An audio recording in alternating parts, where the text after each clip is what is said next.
everyone, Daljeet Peterson here from astrolab21.com. Welcome back to another episode of Blueprint of the Soul, here where we're learning to become the architects of our own destiny by learning to read our own astrological birth chart.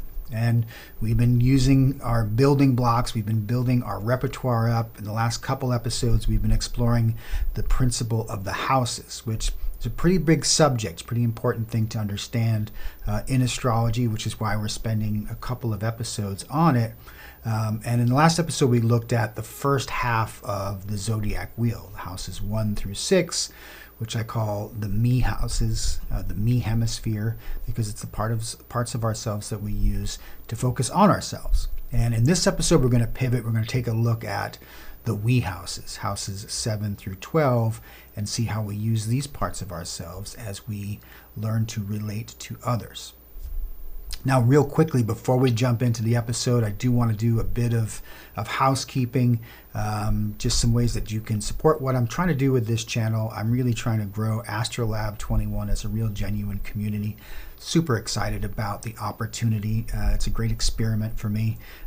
It's an astrolab, as I like to say. So as I mentioned previously, I did update my website and I'm offering some new chart reading services. So if you go to astrolab21.com, you can go to the book a reading tab, and in there I've added some new readings. So, my Blueprint of the Soul reading obviously is the signature.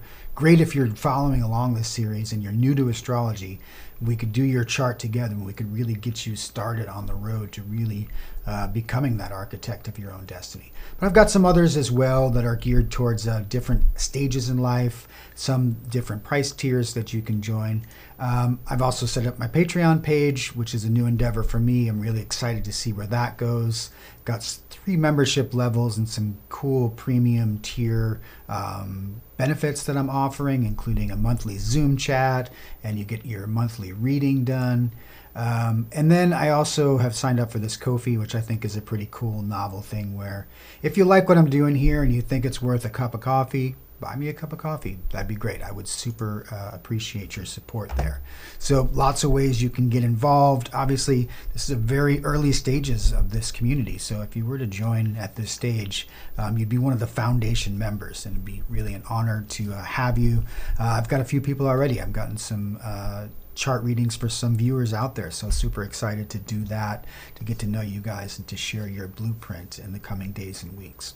All right, that's the housekeeping part. Now we can pivot to the houses. So we'll go into the astrological houses, part 3.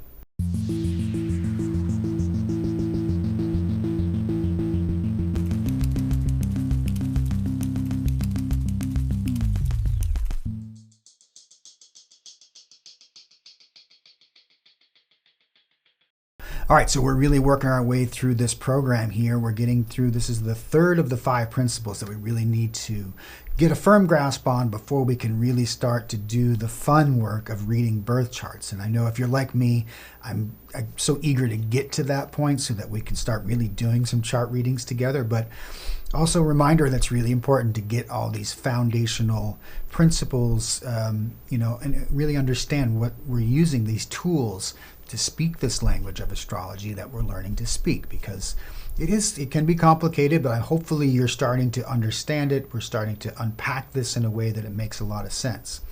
So in the last episode, we got into the houses, we got into the first hemisphere, those me houses 1 through 6, and we demonstrated how we use those as parts of ourselves to relate to ourselves. And we're starting to show that there's a developmental cycle also to the houses. It's a very, very interesting, complicated, and robust portion of the astrological tradition. So hopefully you're really getting some benefit out of it. So let's just jump in and obviously just recap quickly where we left off in the last episode, and just to reorient ourselves a little bit to this house system that we're building, the 12 houses, and this axis that we're looking at as being very important, where the first house is our front door that we show the world.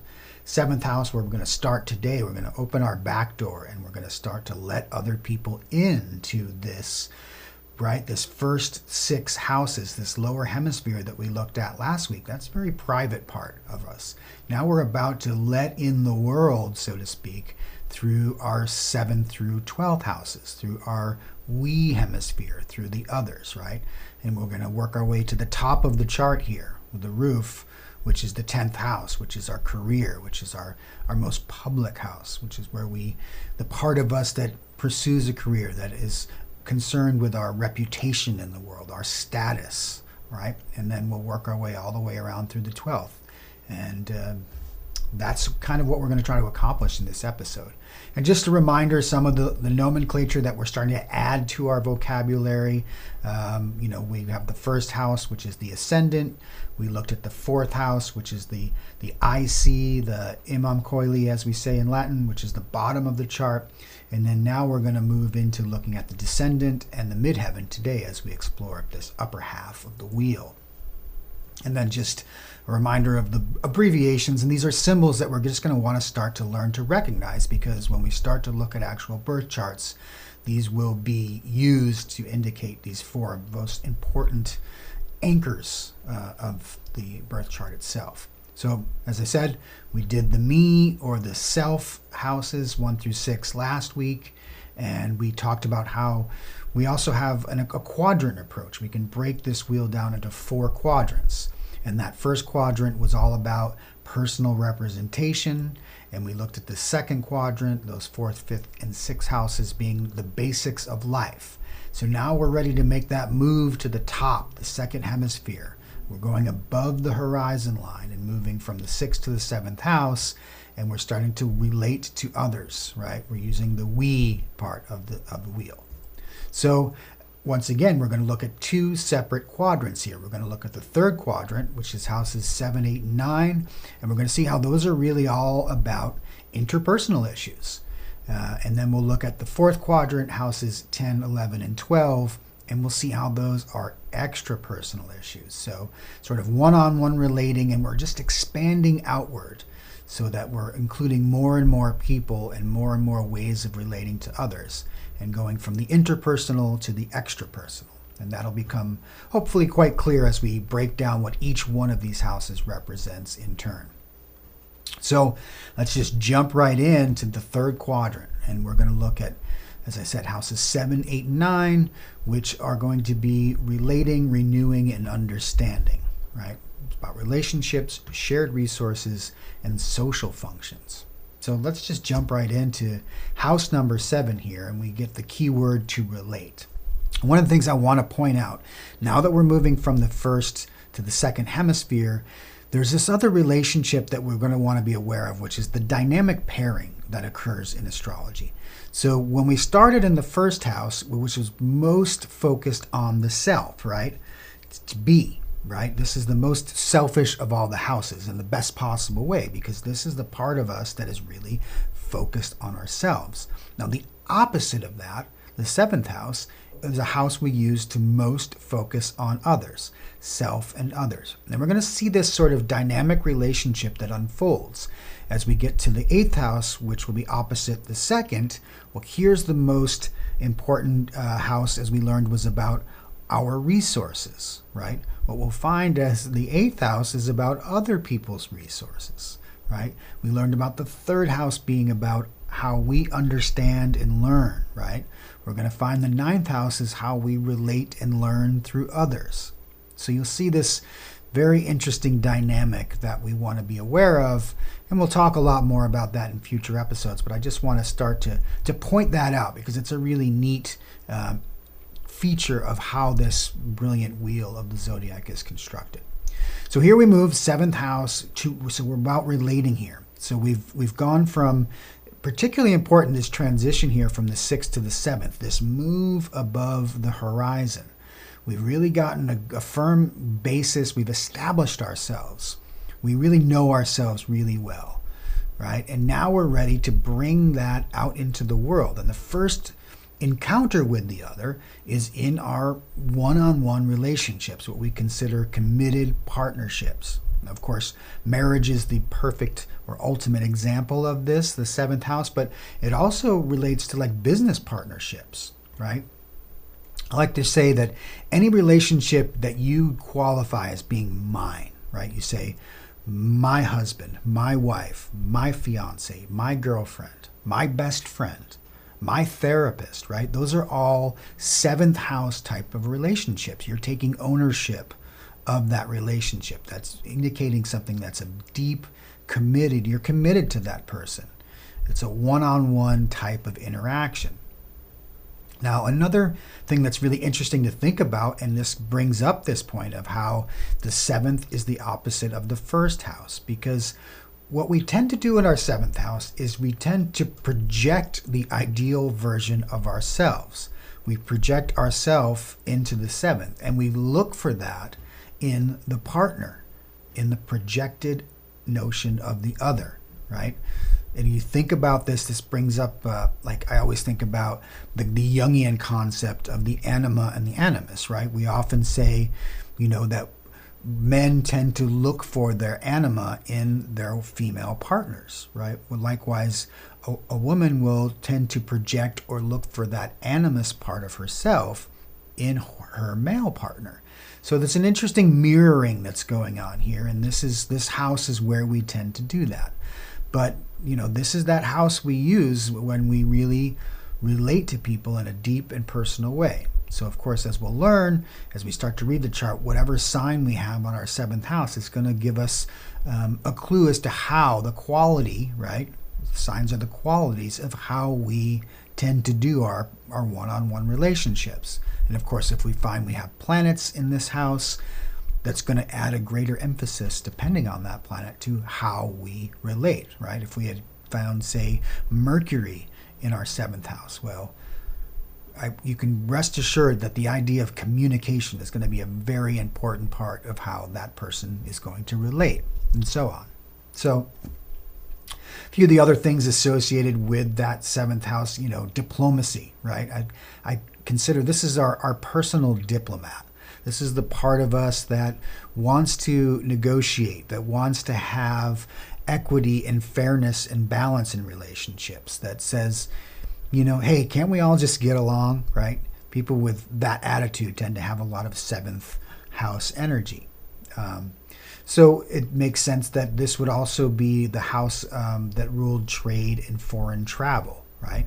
This idea of negotiation, this idea of relationships with other people. You need to build those relationships in order to have good business deals, in order to trade and to get along with other people. And of course, we've been talking a little bit about how there is each of these houses is associated with a part of the body, with our anatomy, and the seventh house relates to the kidneys and the lower back. All right, so when we move from the seventh to the eighth house, wow, this is a really interesting jump and a really interesting move. And we'll just jump right into it, right? Life, death, and rebirth. The eighth house to renew. This is a pretty heavy-duty house, and this is the Scorpio house. This is the Pluto house. It's archetypally associated with both of those symbols. But what's going on here? So we've used that seventh house to sort of relate, but now we're getting deeper in. Now we're getting this emotional and psychological depth to these relationships. This is where we really expose ourselves. We become extremely vulnerable, because nothing's more vulnerable than being in an intimate relationship with another human being. If you think about just standing naked in front of another person, that's really vulnerable. And you think about the idea of sexual intercourse. We're actually interpenetrating physically with another person in a deep emotional, psychological bounding and binding, right? Which is why this house is associated with this idea of merger. This is the part of us that really wants to deeply merge and enmesh with another human being and other human beings. It's one-on-one relationships, but it can be in very small, intimate group settings. The eighth house is all about like mystery schools and the idea of occult membership of an occult group, or some sort of sacred ceremonies. We get the idea of sacred sexual practices, the idea of the Kama Sutra, of Kundalini energy, and things like sex magic. Those are all eighth house parts of ourselves where we're really fascinated and almost compelled. There's a compulsive nature to the eighth house, this desire to really explore the depths. This is really a deep part of the self, this eighth house, because it's a water house. It's what we call a moksha house. All the watery signs or houses are considered moksha, which in the Vedic tradition means liberation. So wherever we're in, it's the 4th, 8th, and 12th houses are the 3 moksha houses. And this is the most, I think, one of the most intense. Well, I mean, the 12th house is pretty intense too, but 8th house, if I had to use one word, right, it's intensity. It's where we really want to go deep. And like, what is this idea of life, death, and rebirth? Well, it is where we really do meet somewhat our own mortality. But in the 8th house, it's really about more of a metaphorical death. It's like the death of the ego in some ways, the death of this individual self that we've been dealing with in that first hemisphere, right? Now that we're moving into this upper hemisphere, and particularly here in the 8th house, we're really having to dissolve our own ego, our own boundary, and it becomes permeable. We're letting someone else in a very deep and intimate way, which gets into areas of trust, right? Can we trust that other person? Are we willing to allow them and to really deeply share ourselves? Really let people know who we are. That's what we do with our 8th house. And so that process of letting go and of merging with the other, what happens is on the other side of a relationship like that, there's a new entity that gets born in a lot of ways. If you think about it, 2 people coming together in that relationship, the relationship creates a third entity in a lot of ways. The couple itself, there's a psychological, emotional reality and almost an entity that is the product of a very true and genuine and deep relationship.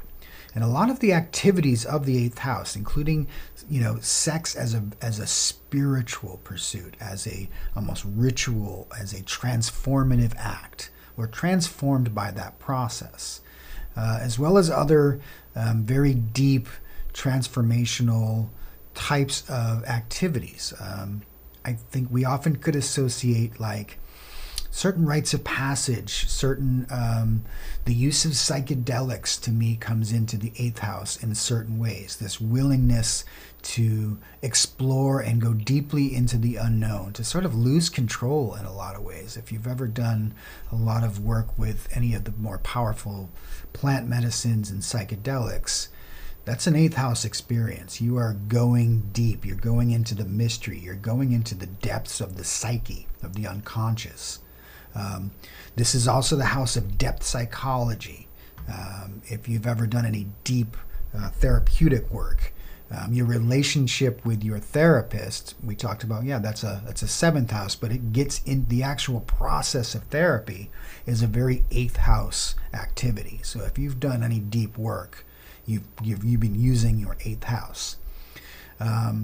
So agony and ecstasy. That's like one of the ways of thinking about the 8th house. I like to think about this as our crisis management center. This is where we can handle the tough things in life. We can handle the highs and the lows, peaks and valleys. That's the 8th house, right? It's a hugely complex house. It's a very important one to understand.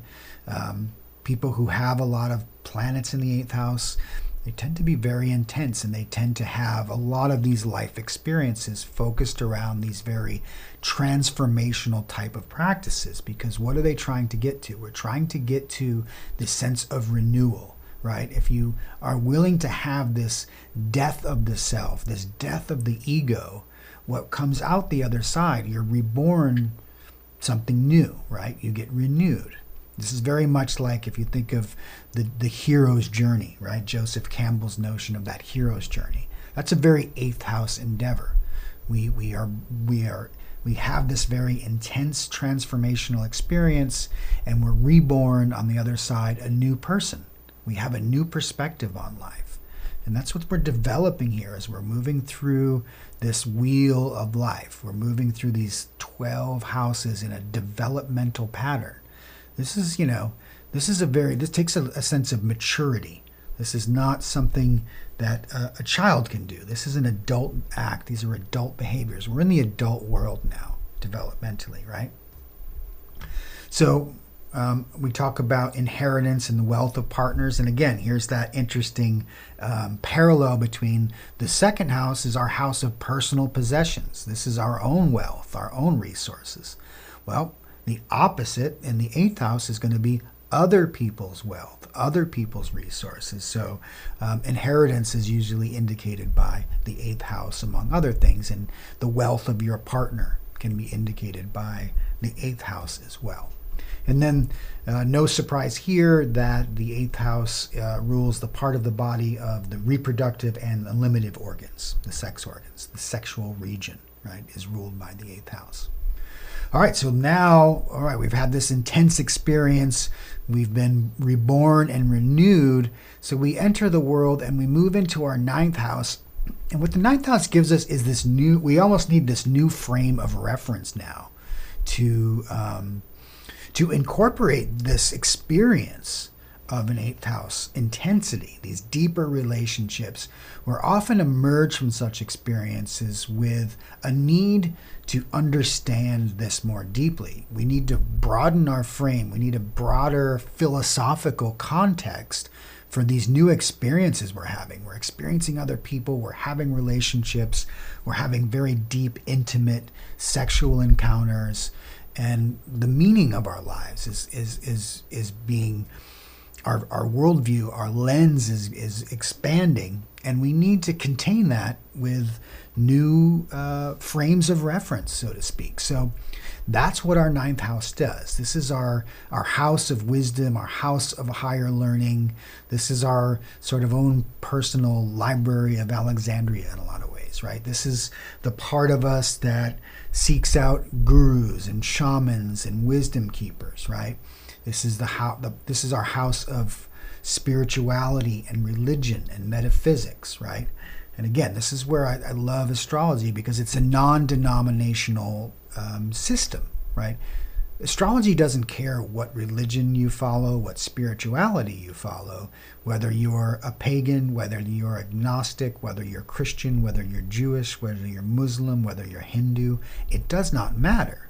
It has a place for it, though. Ninth house. All of those possibilities are expressed within this house. It's the part of us. It's a very naturally human need to express ourselves spiritually or religiously or in a metaphysical way. We all have this part of ourselves that has this bigger question, like, what is the meaning of it all? Right? Why am I here? Where do we come from? Where are we going? What is the purpose in life? What is the deeper spiritual or metaphysical meaning of life? This is the part of us that asks those questions and then goes and seeks those answers.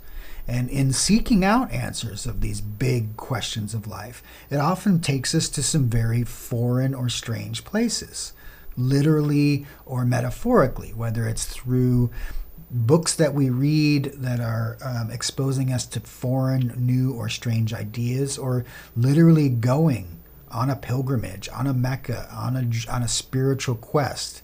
So many of us have traveled to the East. You go to India, you go to an ashram, you go to a Buddhist temple somewhere in Southeast Asia, or you go to an ayahuasca ceremony in South or Latin America. Of course, the ayahuasca ceremony itself would be very eighth house, but that idea of encountering and then integrating that experience into a broader metaphysical construct or framework, that would be your ninth house.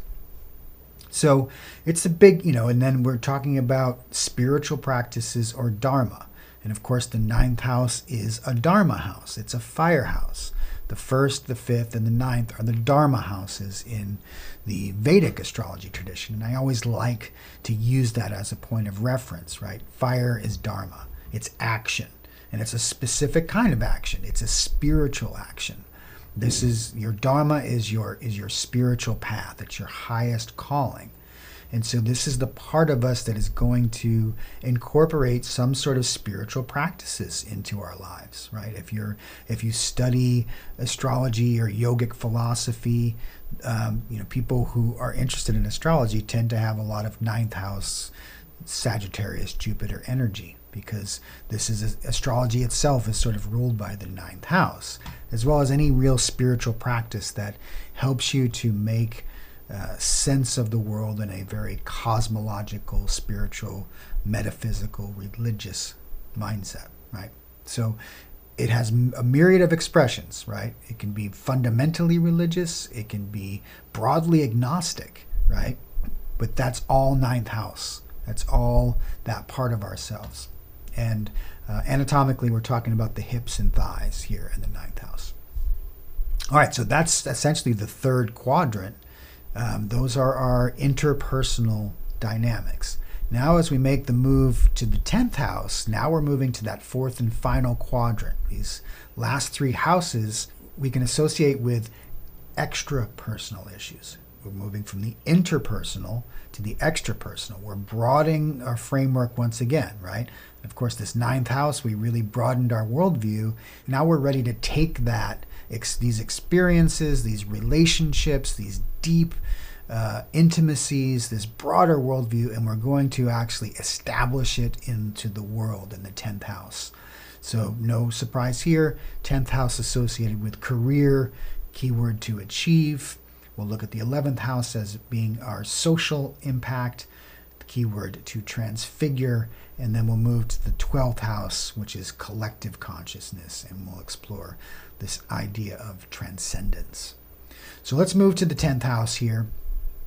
And again, we're here at what we call the midheaven, as we learned, right? It's an angular house. This is the top of the chart.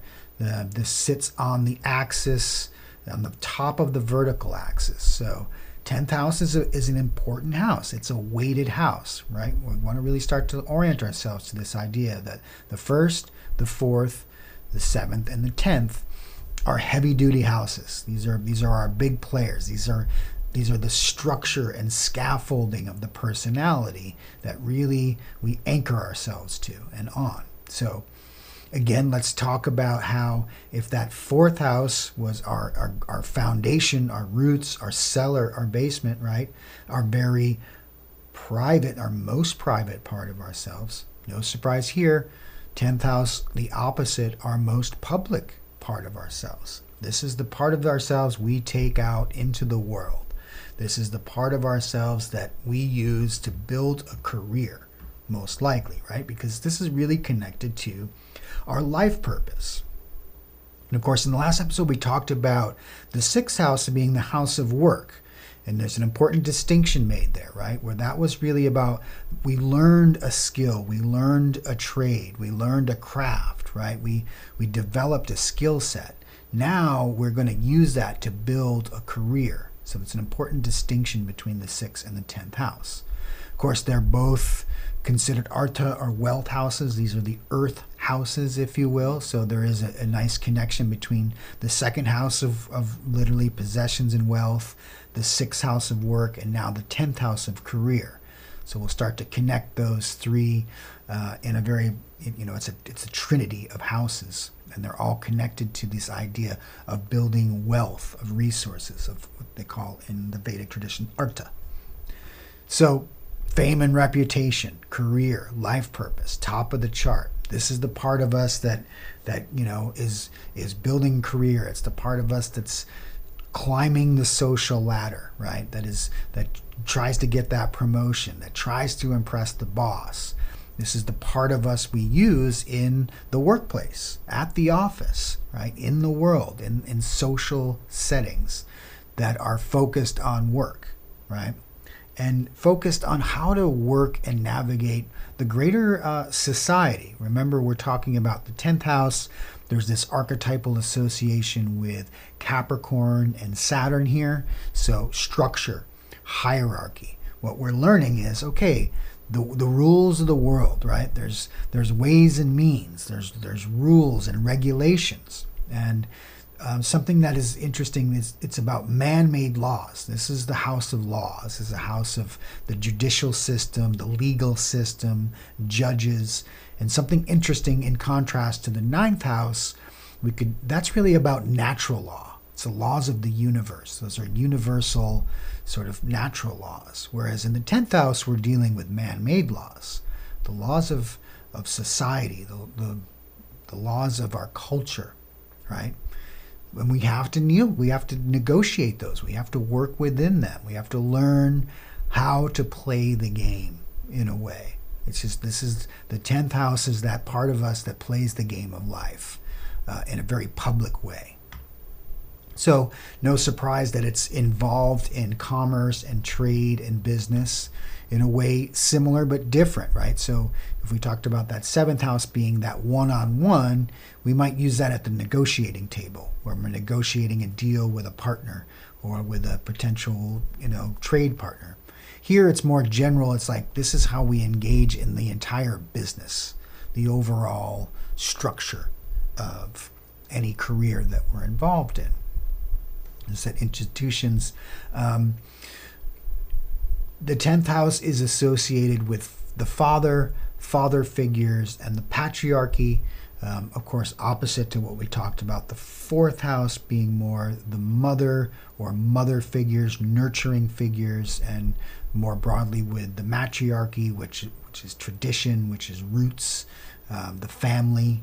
Now, there's some people flip-flop these two significations and say that the 10th house is the mother and the 4th house is the father.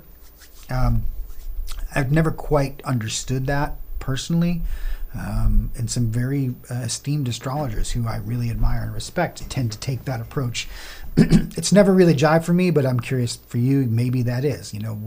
One of the ways of distinguishing it is that the 4th house tends to be the more nurturing parent, and the 10th house tends to be the parent who really shows you the ways of the world.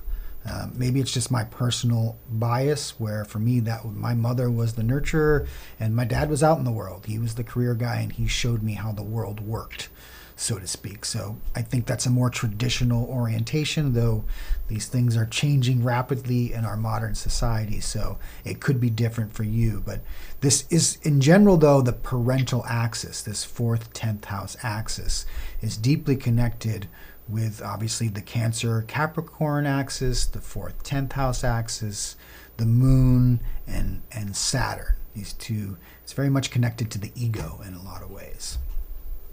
So what else?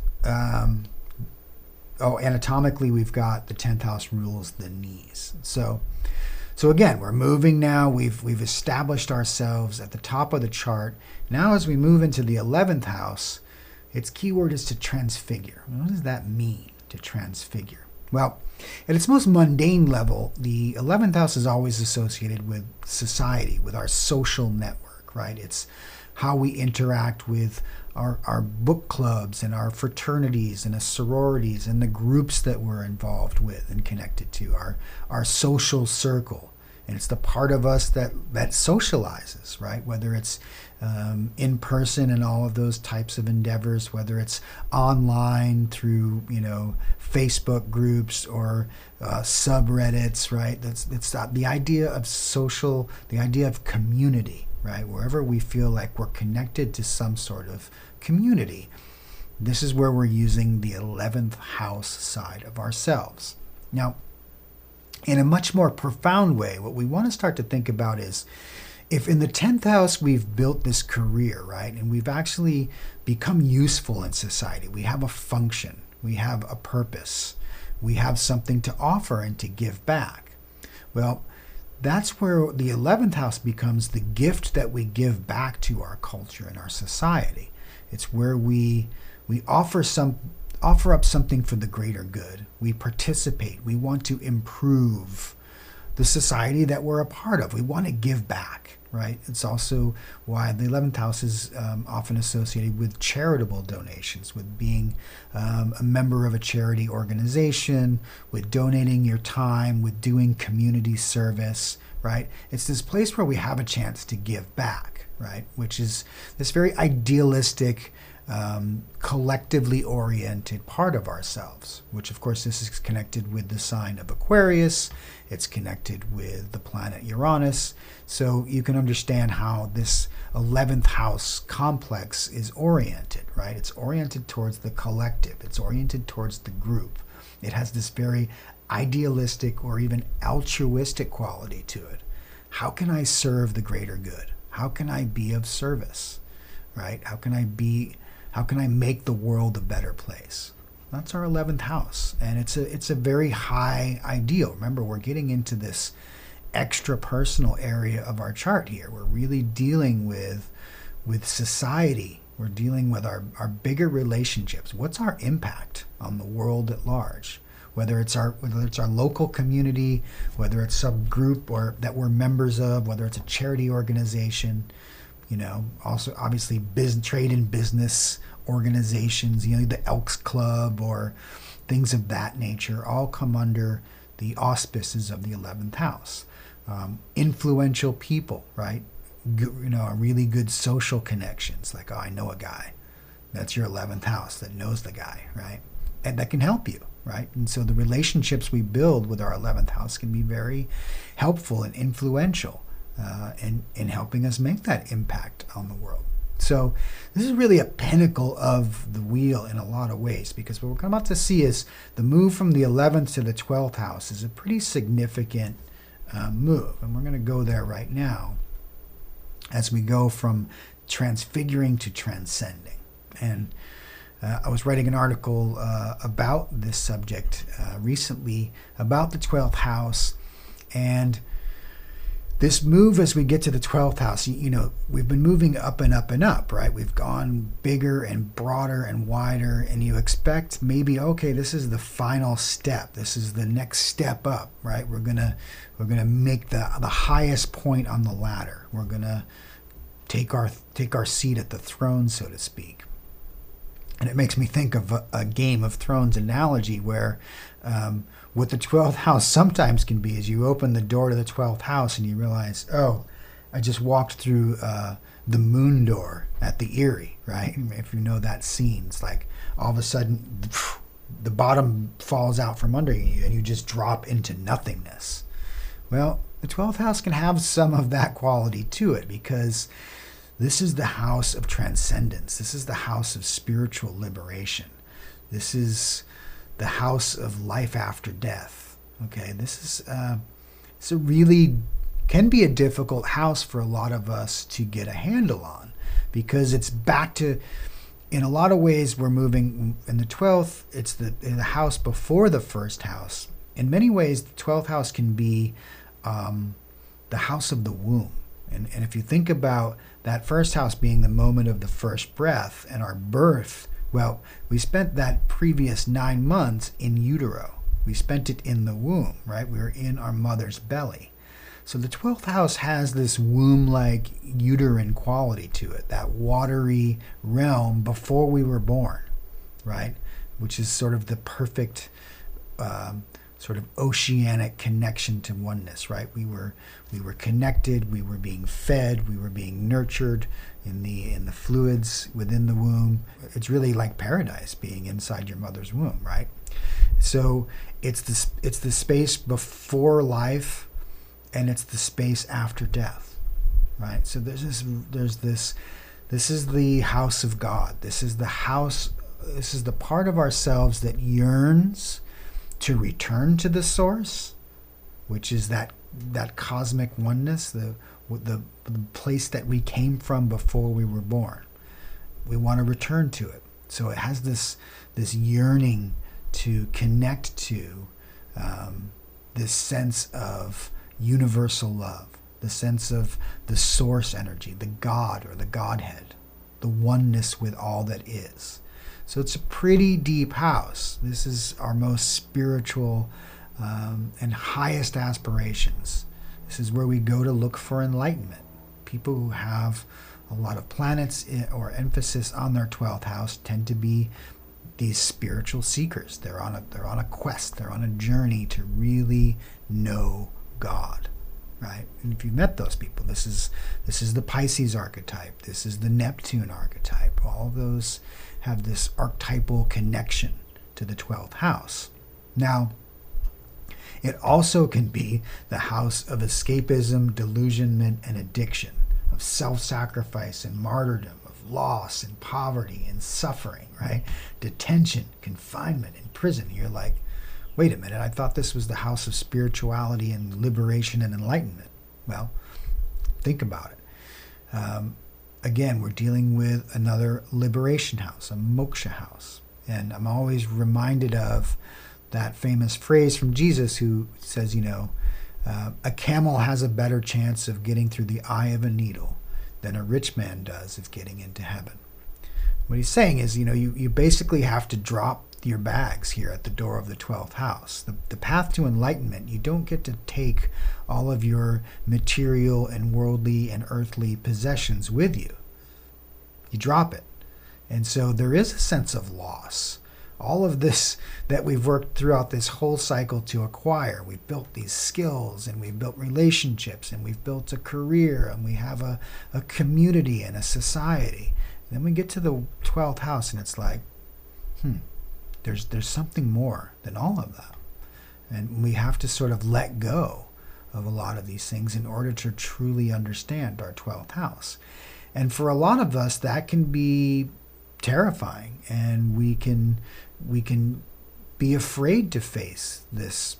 Really, what we're facing here is our own mortality, our own death. This is the house of death, which is why it's the house of imprisonment and loss and suffering and sacrifice. And so for a lot of us, we, rather than embrace that, we may choose to escape that. And this is why we get escapism, delusionment, addiction. A lot of us may, and it's a double-edged sword, either we're escaping through drugs and alcohol, or we're trying to recapture the rapture of that experience of the womb-like, of the paradise, of the connection to all that is, and being in the flow of the oneness of God and being with the universal love and source energy. So very complicated house here, the 12th house, but a necessary part in this whole wheel of development.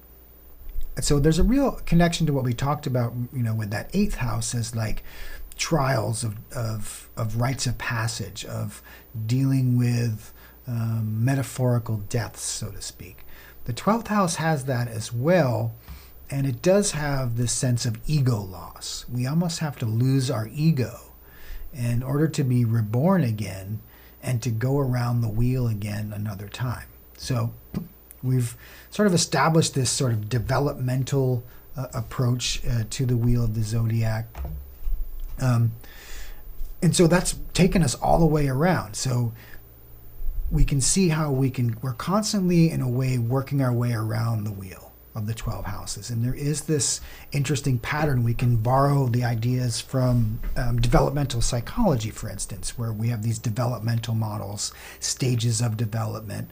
Really, that's what the 12 houses in one way does. We can show how, basically from the time we're born until the time we're about 28 years old, around the time of our Saturn return, not coincidentally, that kind of is a period of a full cycle in life. We've gone through from birth, through childhood, through puberty and adolescence, into young adulthood.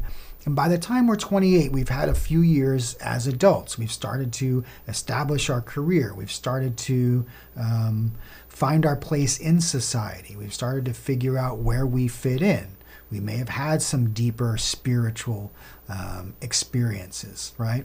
And then we get a chance at 28 after our Saturn return to then take another lap around the wheel. And we can see a chance to then deepen all of our experiences of all 12 houses, right? In that developmental way. And then we come around again at age 56. We have our second Saturn return. And this is a time when a lot of us are starting to, we've had a lot of success in the world. We start to think about retirement. And that third cycle is a much deeper, much more spiritual, usually, experience of all the 12 houses. So there's that cyclical developmental model, but then we're also sort of randomly and non-linearly always using these different parts of ourselves every day, right? We use our first house, we use our fourth house, we use our seventh house, we use our 10th house every time we go out the door. So it's not, so it's a very, I would say it's complex. It's a rich understanding. We're supposed to be doing 101, so we could just say, oh yeah, these are all the different aspects of the self. But I do think it's important and helpful if we can start to see how this is working in a very developmental way, as well as in this nonlinear, sort of mundane way, if you will. It's like, we're using all these parts of self, these aspects. But this is a really key component now that we have an understanding of, okay, we've got 12 houses. They're loosely aligned archetypally with the 12 signs. There's this sort of natural alignment, like the first house and the first sign, Aries in the first house. We can say have a lot of archetypal similarities. We're learning, though, that they are getting at two different things, right? Whereas the signs are describing qualities of our experience. Now we've learned the houses are showing us the field of experience, where that sort of archetypal complex shows up. And now we're ready to move on, which we will do in the next episode, and start to explore the planets, which is the fourth of our 5 big principles, right? And what we said with the planets when we define those, that they are representing functions or dimensions of experience. So when we put these together with our notion and our understanding of the signs and the houses, we're really going to start to see some things develop. And I think you're going to see, the magic, the power of what astrology is really going to start to come to life. And so in a lot of ways, I think about the signs as being the adjectives, right? They describe these qualities. The houses are kind of the people, places, and things. And what we're going to learn with the planets in the next episode, the planets are the verbs. They're how we do things, right? So we're going to see how Mercury is how we communicate, right? Venus is how we relate, how we love. Mars is how we act, right? Saturn is how we build structure, and So what we'll explore in the next episode, when we explore the planets, is this idea of the action verbs of our lives. And then we get to put those into different houses. And we get to put different zodiac signs on the door of each one of those houses. And we start to get all 3 of those connected. Like, something like, what happens if you have, moon in Libra in the 5th house, so to speak, right? We'll start to do stuff like that. It's like, what is the moon? Moon is our emotions. Moon is our sense of security. Okay, what does it mean to be in the 5th house? Well, that's our house of creativity. So, in order to feel secure, we're going to need to be creative. Okay, well, what's the sign on the house of the 5th house? Well, it's Libra. Libra's about relationships and balance and fairness. Okay, so in order for my moon in the 5th house in Libra to do its moon thing, to feel secure, feel safe, feel comfortable, I'm going to need to have probably a creative partner. I'm going to have creative relationships that I get to express myself through in order to feel comfortable, right? And we start to use these formulas. We start to put all of these pieces together for each one of our planets, each one of our houses, and our entire zodiac, our entire birth chart just will literally come alive, and we'll really start to be able to understand ourselves and all these amazing facets and aspects that we all have, right? We all have this fundamental toolkit that we've been given at birth by being human. We all have 12 houses, right? We all have that capacity to express ourselves in these different parts of ourselves, but we all do it uniquely. We all have a unique blueprint based on our birth time and all of our planets and houses that we've chosen by choosing our time of birth on a soul level, so that we can use these tools, use these symbols, use this configuration in a way to best serve the evolution of our soul. So, super exciting. I hope this is all starting to resonate, to make sense, that you're following along. Again, I'm loving the comments. If you have comments on, if you've been following along the whole series and things are working, things are not, give me some feedback. Love to hear it. Things you need to hear more or less of, I can always try to incorporate those into future episodes. As always, if you're getting anything out of this material, please like and subscribe it. I am trying to build this subscriber base here. So if you're watching it and if you're enjoying it, it doesn't cost you anything to be a subscriber. So please do that. The notification bell as well, if you want to keep up to date on the next episodes in the series. And of course, all the other content that I'm putting out on a regular basis. So, all right, we'll end it there for now and look forward to seeing you in the next episode when we explore the planets. All right, until then, Sat Nam, everyone.